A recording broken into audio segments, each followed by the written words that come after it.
Hi, I'm Patrick from DocPro. We are the exclusive distributors of CanDock modular floating systems for Sub-Saharan Africa and associated island groups. In today's video, we'll be demonstrating basic assembly of your CanDock G2 system. Each flotation module or cube comprises of 4 lugs referred to as tabs, with each tab set to different heights and numbered by these dots on the top of the cube. The system is designed to interlock with each tab placed one above the other numerically. As tab 1 will be at the bottom, it will receive a black sliding nut.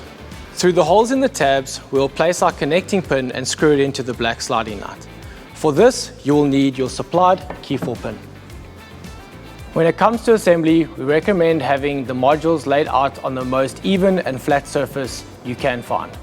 Align your flotation modules in the same orientation, either from the front on the short side to identify the breather port, or from the top of the cube at the bottom of the CanDock logo.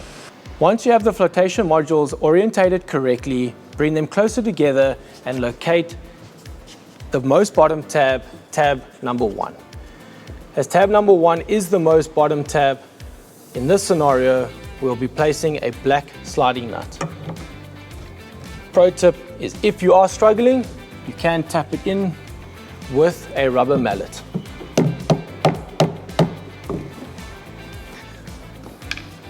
Next, you'll want to bring all the flotation modules together, working numerically with tab number 1 at the bottom. Next will be tab 2, followed by tab number 3, and finally tab 4 on top. As you can see, the cubes are correctly arranged but not yet locked in place.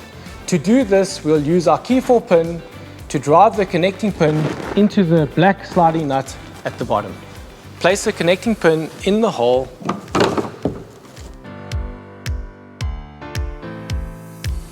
We're going to use the key-4 pin and slowly start tightening.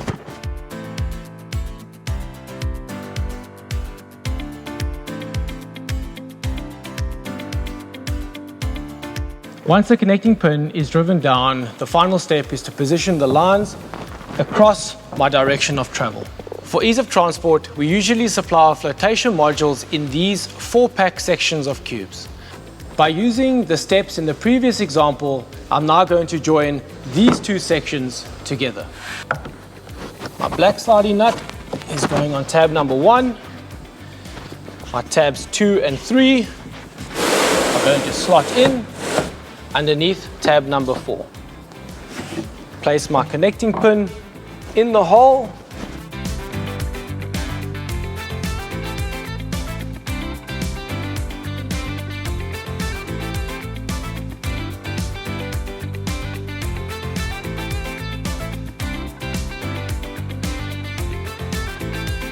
To complete the assembly, we'll now link the tabs around the perimeter of the system.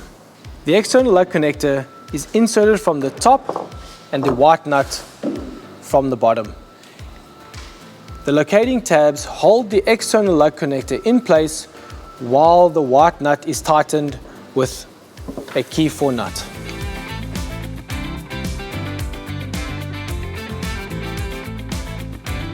By using the key-4 nut, tighten the white nut as tight as you comfortably can. Please note, on the short side of the system, you'll see that there is a space between tabs number 1 and 4. You will place 2 spaces in this gap before we insert the external lug connector and tighten with the white nut. Pro tip, ensure that the holes in the spaces line up with the locating holes in the tab. We'll now insert the external lug connector and secure it in place with the white nut. Tighten with the spanner 4 nut as tight as you comfortably can.